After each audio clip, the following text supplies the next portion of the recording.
Hi everyone, welcome to science से IQ. Hi everyone, welcome to science से IQ. दोस्तों, हम शुरू कर रहे हैं लक्ष्मीकांत की अपनी सीरीज। ठीक है, लक्ष्मीकांत जो है, जैसे कि आप सभी इस चीज को जानते हैं कि लक्ष्मीकांत बहुत इम्पोर्टेंट बुक है और इसको हम इग्नोर नहीं कर सकते। सो हम अपना शुरू करते हैं। पॉलिटी की शुरुआत हम आज से कर रहे हैं लक्ष्मीकांत के साथ। British came to India in 1600 as a traders. Britishers जो थे, आप सब जानते कि दे केम टू इंडिया। तो ब्रिटिशर्स जब इंडिया आए, किसकी तरह? एज ए की फॉर्म में, which had the exclusive right of trading in India under a charter granted by Queen Elizabeth I।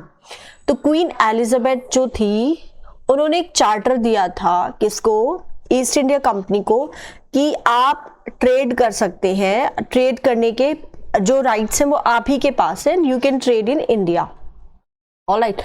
सो 1765 में the company which till now had purely trading functions obtain the दीवान।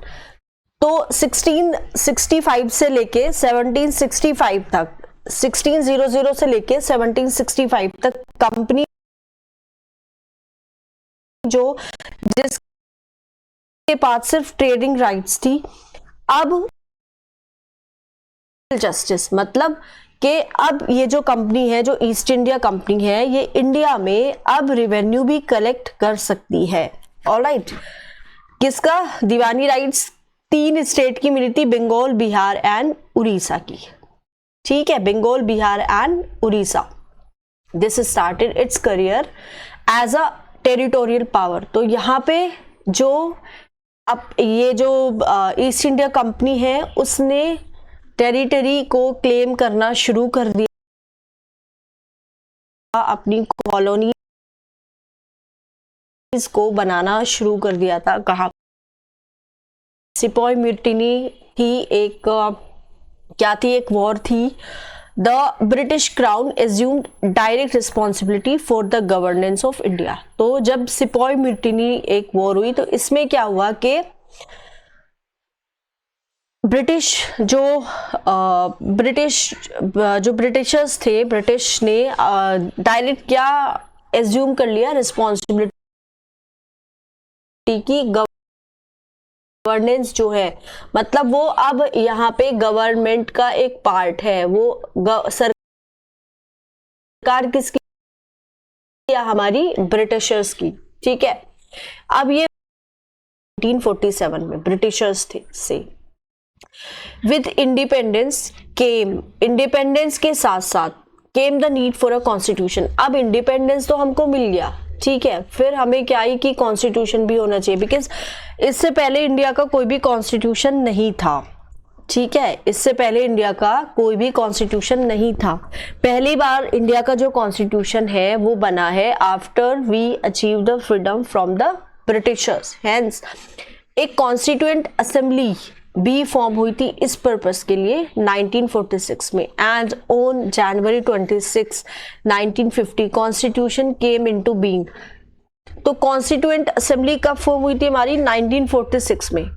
और उसके बाद जनवरी 26, 1950 को हमारा constitution बनकर तैयार हो गया था। However various features of the Indian constitution and polity have their roots in the British rule. लेकिन बहुत सारे जो फीचर्स है इंडिया के कॉन्स्टिट्यूशन के और पॉलिटी जो है, हमारी कॉन्स्टिट्यूशन है, हमारा जो पॉलिटी है, पॉलिटिकल जो सिस्टम है इंडिया में, वो कहीं ना कहीं उसकी रूट्स अगर आप देखेंगे तो ब्रिटिश रूल में पाई जाएंगी। क्यों? क्योंकि ब्रिटिशर्स ने हमारी कंट्री में 200 ईयर्स तक रूल किया है। तो कहीं ना कहीं हमारी जो पॉलिटी है, जो पॉलिटिकल सिस्टम है इंडिया में, इंस्टीट्यूशन है, वो कहीं ना कहीं इंस्पायर हुए किससे? ब्रिटिश के रूल से।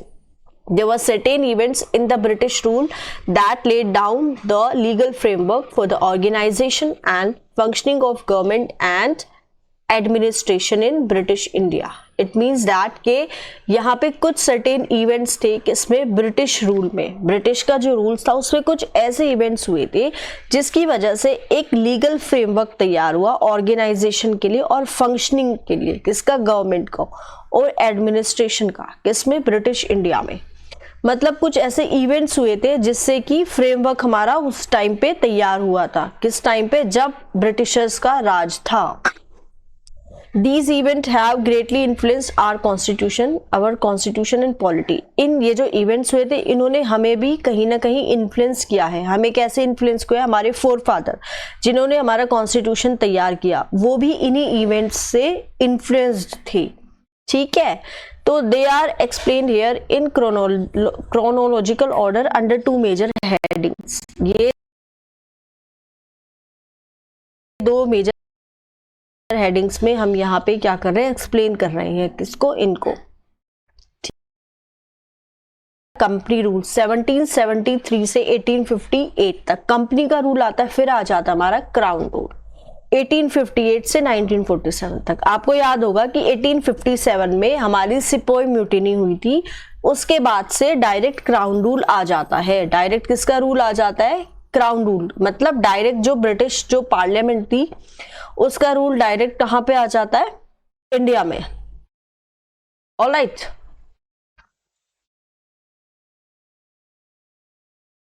अब आगे देखते हैं कंपनी रूल की। अगर हम बात करें तो कंपनी रूल हमारा स्टार्ट होता है 1773 से 1858 तक। रेगुलेटिंग एक्ट किसका, 1773 का। रेगुलेटिंग एक्ट आता है हमारा 1773 का। This act was of great constitutional importance. बहुत कॉन्स्टिट्यूशनल इंपोर्टेंस बहुत थी इस एक्ट की। क्यों थी constitutional importance, because it was the first step taken by the British government to control and regulate the affairs of the East India Company in India। क्यों, ये जो रेगुलेट का मतलब क्या होता है, रेगुलेट का मतलब होता है कंट्रोल करना, ठीक है। रेगुलेट का मतलब क्या होता है, कंट्रोल करना। ऑलराइट, अब होता है हमारा कंट्रोल करना, कंट्रोल करना। रेगुलेट का मतलब होता है कंट्रोल करना। रेगुलेटिंग एक्ट किसका, 1773 का। इस एक्ट की बहुत ज्यादा इंपॉर्टेंट थी, कॉन्स्टिट्यूशनल इंपॉर्टेंस थी, बिकॉज ये पहला स्टेप था जो लिया गया था ब्रिटिश गवर्नमेंट ने कंट्रोल करने के लिए और रेगुलेट करने के लिए अफेयर्स किसके, ईस्ट इंडिया कंपनी के, किसमें, इंडिया में। ईस्ट इंडिया कंपनी के जो भी अफेयर्स थे उन मत प्लीज, ठीक है। तो ये भाई क्या आया आपका, कंट्रोल करने के लिए और रेगुलेट करने के लिए अफेयर्स किसके, ईस्ट इंडिया कंपनी के, इंडिया में। It recognised for the first time the political and administrative functions of the company. तो ये जो एक्ट आया इसने पहली बार ये बता दिया था कि कंपनी के पॉलिटिकल और एडमिनिस्ट्रेटिव फंक्शंस भी हैं, ठीक है। यानी कि कंपनी के क्या क्या फंक्शन है। कंपनी सिर्फ यहाँ पे ट्रेडिंग कंपनी नहीं रहे, एडमिनिस्ट्रेटिव फंक्शन रिकॉग्नाइज्ड हुए। एंड थर्ड जो था फाउंडेशन आया किसका, सेंट्रल एडमिनिस्ट्रेशन का, किसमें, इंडिया में। मतलब के जो भी एडमिनिस्ट्रेशन होगा वो कहाँ पे होगा, हमारा सेंट्रल लेवल पे, राइट। फीचर्स क्या थे, अब फीचर्स की बात करते हैं। इस एक्ट के फीचर्स क्या थे, फीचर ये थे कि जो गवर्नर थे बंगाल के, पहले जो इस एक्ट से पहले 1773 से पहले क्या होता था कि जो भी गवर्नर होते थे बंगाल के, वो जो भी बंगाल के गवर्नर थे वो सिर्फ गवर्नर ही कहलाए जाते थे, गवर्नर बंगाल। उनको टाइटल दे दिया गया नया, क्या टाइटल था कि अब and it also created an executive council of 4 members to assist him। मतलब क्या है कि एक हमारा कौन होगा, गवर्नर जनरल होंगे, एक हमारे यहाँ पे गवर्नर जनरल है, उनको असिस्ट करने के लिए हमारी क्या है, चार एग्जीक्यूटिव काउंसिल बना दी गई। क्या बना दी गई, एग्जीक्यूटिव काउंसिल, किसको असिस्ट करने के लिए, हमारे गवर्नर को। आप इसको ऐसे याद करिए कि जब पोस्ट बढ़ा दी गई है, देखिए जब भी आपकी ज्यादा पोस्ट है तो फैसिलिटीज आपको तभी मिलती है। तो गवर्नर जो थे बंगाल के, उनको गवर्नर जनरल बंगाल बोल दिया गया, और एक एग्जीक्यूटिव काउंसिल भी बना दी गई जिसमें 4 मेंबर्स थे, और ये किसको असिस्ट करेंगे, हमारे किसको, गवर्नर जनरल ऑफ बंगाल। ठीक है, governor general of Bengal. First such governor general was lord Warren Hasting. पहले जो ये गवर्नर जनरल थे किसके, बंगाल के, वो कौन थे, लॉर्ड वॉरेन हेस्टिंग्स। ठीक है, कौन थे, मद्रास, जो गवर्नर थे किसके, बॉम्बे के और मद्रास के प्रेसिडेंसी के, उनको सबऑर्डिनेट बना दिया गया। किसको, गवर्नर जनरल ऑफ बंगाल को। यानी कि इस चीज को ऐसे आप समझिए कि हमारे पास इधर बंगाल है, ठीक है, we have Bengal here, and Bengal के नीचे आपका क्या आ गया, मद्रास हो गया। ठीक है, मद्रास, और मद्रास के नीचे आपका क्या हो गया, बॉम्बे, मद्रास एंड बॉम्बे। तो ये इन दोनों के सबऑर्डिनेट, मतलब बंगाल के गवर्नर की जो पोजीशन है वो यहाँ पे बड़ी है, किससे, इनके गवर्नर जनरल थे बंगाल के, और ये इनकी जो प्रेसिडेंसी थी, इनके जो गवर्नर्स थे उनको सबऑर्डिनेट बना दिया गया। प्रमोशन किसका हुआ, बंगाल के गवर्नर का। ठीक है, अनलाइक अर्लियर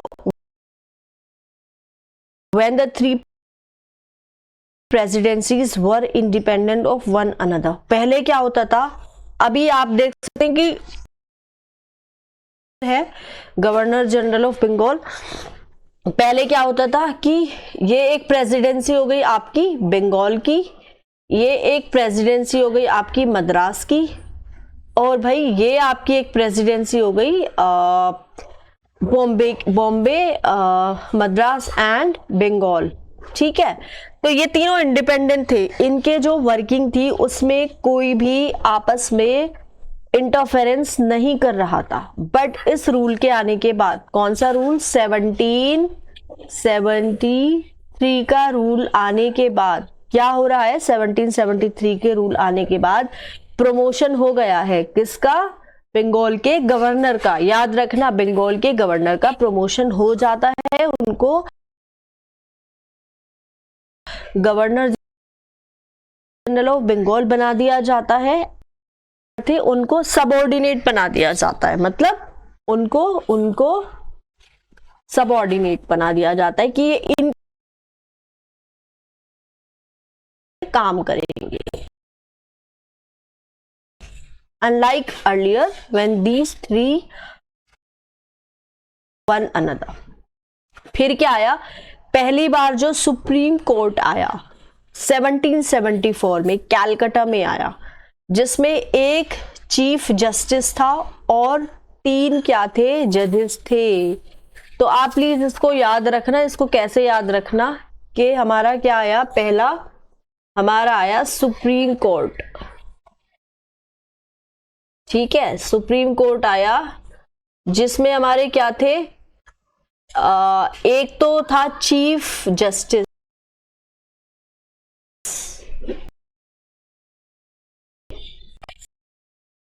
CHI,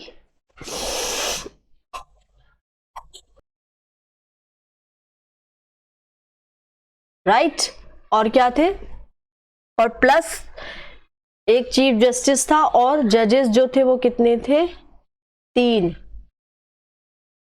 जजेस कितने थे हमारे, 3 जजेस थे। ठीक है, उसके बाद फिर क्या होता है, उसके बाद होता है फिर हमारा it prohibited the servant of the company, company के जो भी सर्वेंट थे उनको प्रोहिबिट किया गया from engage in any private trade, की कंपनी के जितने भी कर सकते या फिर ब्राइब घूसखोरी भी नहीं ले सकते, कहां से, फ्रॉम द नेटिव्स, जो नेटिव्स थे, जो इंडिया में उस टाइम पे लोग रह रहे थे, तो उनसे आप घूसखोरी नहीं ले सकते। मतलब सीधी सीधी बात है कि जो ब्राइब था उस पे भी यहाँ पे क्या हो रहा है, ब्राइब पे भी यहाँ पे रेस्ट्रिक्शंस लग रहे हैं कि ब्राइब नहीं ले सकते आप। It strengthen the control of British government over the company, इसने क्या किया कि जो ब्रिटिश गवर्नमेंट थी उसकी जो कंट्रोल था, ब्रिटिश गवर्नमेंट का जो कंट्रोल था उसको और ज्यादा मजबूत कर दिया। ठीक है, किस पे, कंपनी पे। बिकॉज आप देखो कंपनी कहां से आई थी, कंपनी किसने भेजी थी, ब्रिटिशर्स ने। तो कंपनी किसके कंट्रोल में थी, ब्रिटिश गवर्नमेंट के, ब्रिटिश पार्लियामेंट की। कैसे कैसे स्ट्रेंथन कर दिया कंट्रोल, यहाँ पे आ गए कोर्ट ऑफ डायरेक्टर्स भी आ गए, जो governing body of the company. Court of directors कौन थे, governing body of the company. Court of directors कौन थे, हमारे गवर्निंग बॉडी जो थी किसकी, कंपनी की। ठीक है, to report on its revenue, revenue पे, सिविल पे और मिलिट्री अफेयर्स पे, किसके, कंपनी के। ठीक है, तो यहाँ पे आप देख सकते हैं 5 स्टेप ले गए। अगर हम इनको समरी करेंगे तो आप देखो कैसे हम इसको याद करेंगे। आप इसको ऐसे याद करना, पहला जो है बंगाल में चेंज आया, ठीक है।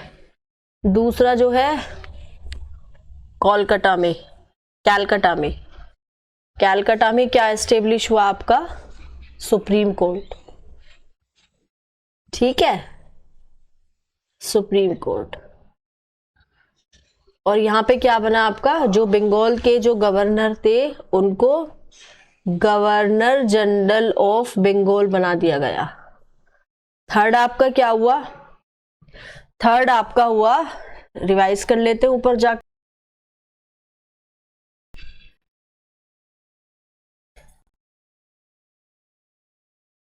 थर्ड हमारा क्या हुआ कि ठीक है, सुप्रीम,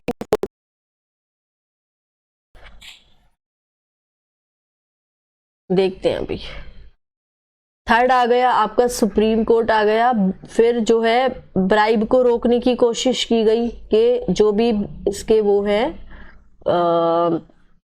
प्राइवेट, जो प्राइवेट ट्रेड में ना वो पार्टिसिपेट करे। कौन, ये जो मतलब एम्प्लॉय जो थे आपके ईस्ट इंडिया कंपनी के। उसके बाद फिर यहाँ पे आया court of directors. Court of directors कौन थे, कोर्ट ऑफ डायरेक्टर्स आए, और कोर्ट ऑफ डायरेक्टर्स का क्या फंक्शन था, ये फंक्शन था कि ये गवर्निंग बॉडी थी किसकी, हमारी ईस्ट इंडिया कंपनी की। तो जितने भी रिपोर्ट होती थी रेवेन्यू से रिलेटेड, पैसों से लेन देन होता था, सिविल से रिलेटेड, ठीक है, और जो मिलिट्री से रिलेटेड जो भी होती वो किसको खबर जाती थी, आपकी पार्लियामेंट को, पार्लियामेंट को।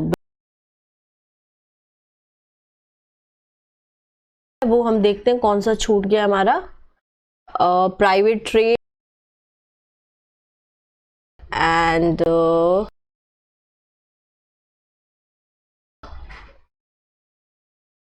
ओके, यस, गवर्नर थे किसके, आपके गवर्नर थे बॉम्बे के, और गवर्नर थे कहाँ के, मद्रास के। उनको सबऑर्डिनेट बना दिया गया था, किसके, किसके सबऑर्डिनेट बना दिया गया था, गवर्नर जनरल ऑफ बंगाल के। ठीक है, ये यहाँ पे चेंजेस हुए 1773 में। अब आते हैं हम 1781 में। 1781 में क्या हुआ?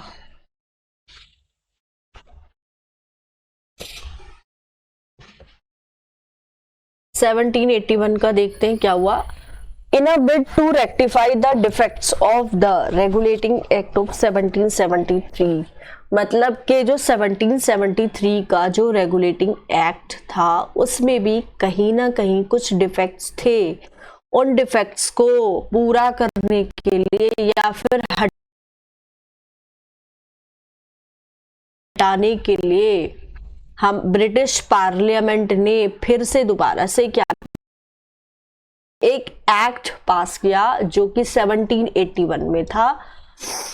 और इस एक्ट को हम क्या बोलते थे? इस एक्ट को बोलते थे हम amending act of 1781, also known as the act of settlement. Settlement का एक्ट भी उसको बोलते थे। फीचर्स क्या क्या थे इस एक्ट के वो देख लेते हैं।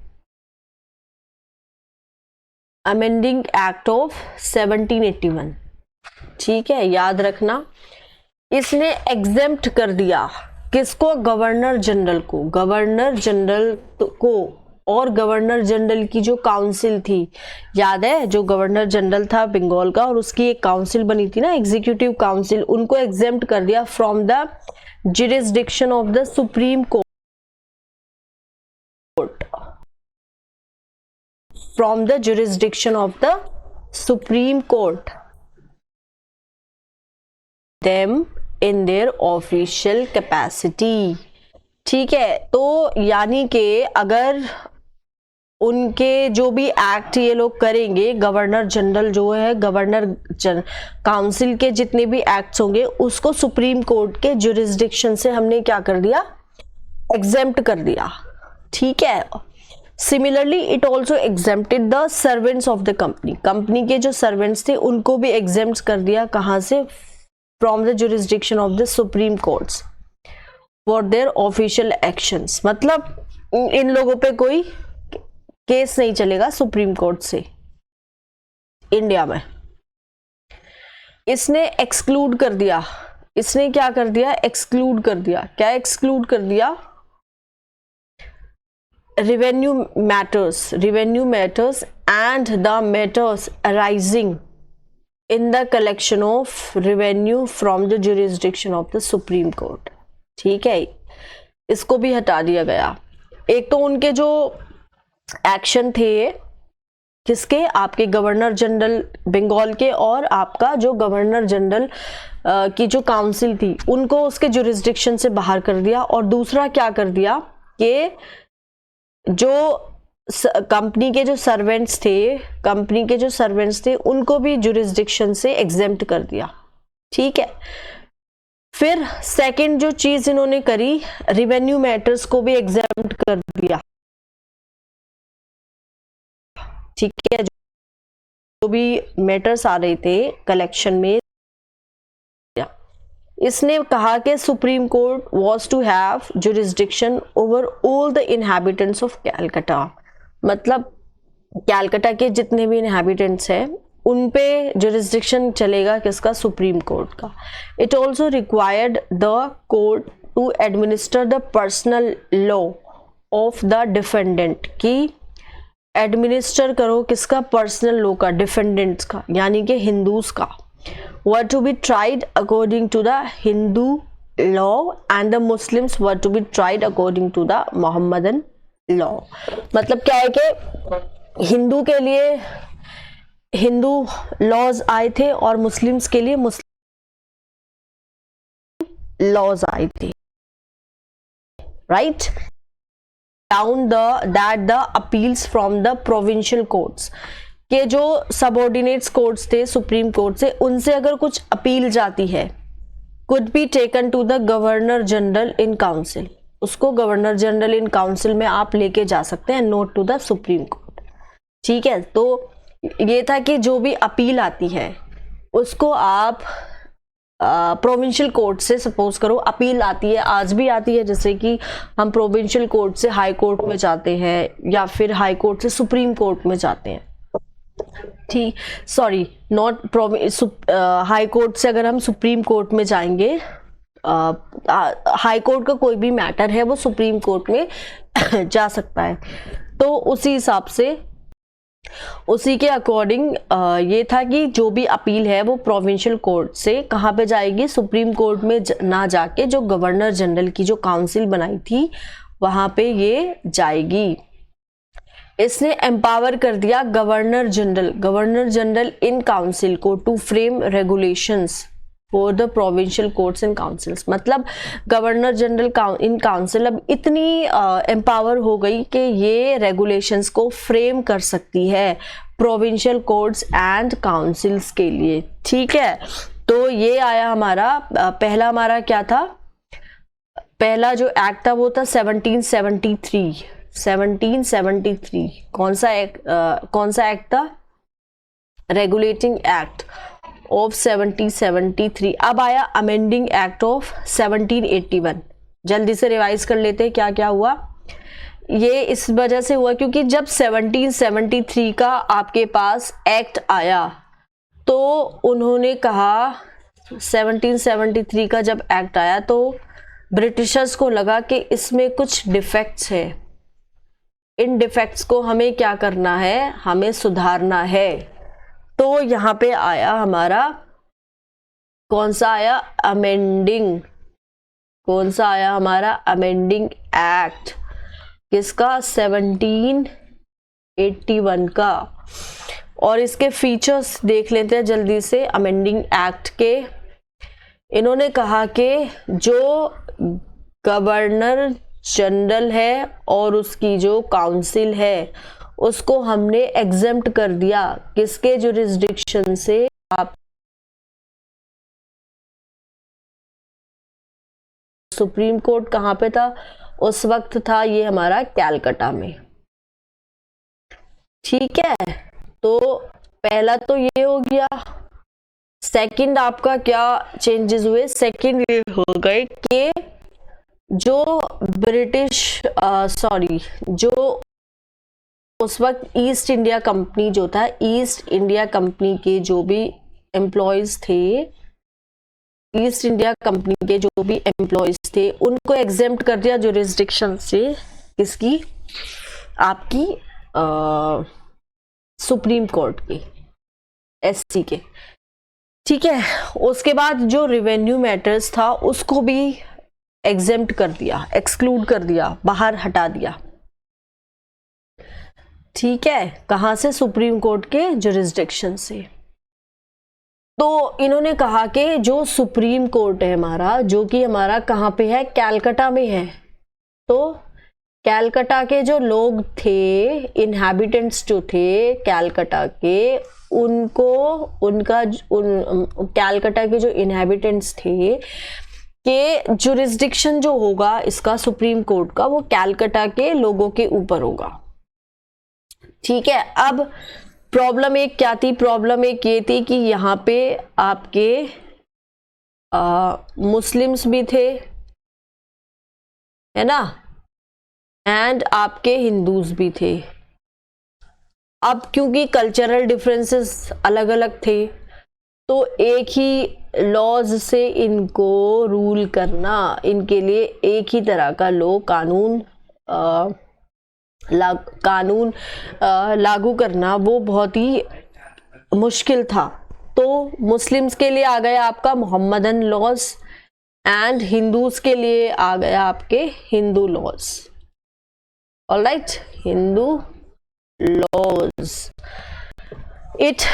अब इन्होंने क्या किया कि कोई भी मैटर है, अगर फॉर एग्जाम्पल अगर किसी का मैटर है, फॉर एग्जाम्पल वो आपका प्रोविंशियल कोर्ट्स में कोई मैटर है, कोई केस चल रहा है किसी का प्रोविंशियल कोर्ट में और ये सॉल्व नहीं होता है आपका, तो आप डायरेक्ट सुप्रीम कोर्ट में नहीं जा सकते। आपको कहाँ जाना पड़ेगा, आपको गवर्नर जनरल जो थे उनकी काउंसिल में जाना पड़ेगा, ना कि सुप्रीम कोर्ट में। ठीक है, कौन सा एक्ट है भाई, regulating act, sorry amendment act. Regulating act तो था 1773 का, 1773 1773 और 1781 में जो एक्ट आया वो कौन सा आया आपका, अमेंडमेंट एक्ट। इसमें क्या किया कि गवर्नर जनरल इन काउंसिल जो है उसको एम्पावर कर दिया गया कि वो जो प्रोविंशियल कोर्ट्स है और काउंसिल है कर सके। मतलब कि फिर से हम लोगों ने, फिर से ब्रिटिशर्स ने क्या किया, गवर्नर जनरल इन काउंसिल को एम्पावर कर दिया